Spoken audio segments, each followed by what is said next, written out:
கிராம சபை கூட நடக்குதா? கிராம சபை கூட்டத்தை நீங்க ஆர்ப்பாட்டம் போடுறீங்க, அது முதல் தவறு. இந்த கிராம சபை கூட்டத்தை ஏன் ஆர்ப்பாட்டமா மாத்துறீங்க? கிராம சபை அந்த இடத்துல மக்கள் நீங்க கூட்டிட்டு கூடாது.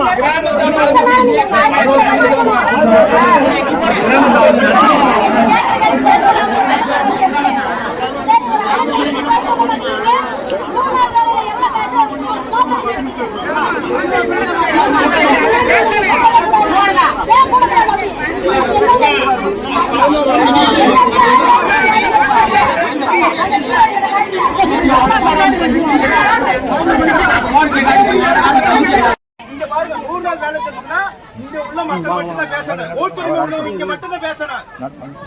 யார் வந்து உங்களுக்கு அனுமதி கொடுத்தது?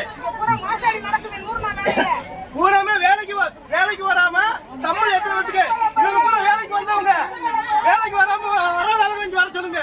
வேலைக்கு வராம இங்க சம்பளம் வாங்கிட்டு இருக்காங்க. அவங்களுக்கு எதிராக தான் மத்திய அரசு வந்து இது பண்ணிருக்கு. மிகப்பெரிய ஊழல் செஞ்சதுனால பணத்தை மத்திய அரசு நிப்பாட்டி இருக்கு. விருதுநகர் மாவட்டத்தில் வந்து 35 கோடி ரூபாய் வந்து 100 நாள் வேலை திட்டத்தில் வந்து ஊழல் பண்ணியிருக்காங்க. விருதுநகர் மாவட்டத்தில் 100 நாள் வேலை திட்டத்தில் 35 கோடி ரூபாய் வந்து ஊழல் செஞ்சிருக்காங்க. கேட்கறீங்க ஆன்லைன் கிடைக்கிறாங்களா? பண்ண ஊழல் பண்ணி விட்டு 35 கோடி ரூபாய் விருதுநகர் மாவட்டத்தில் 35 கோடி ரூபாய் 100 நாள் வேலை திட்டத்தில் ஊழல்.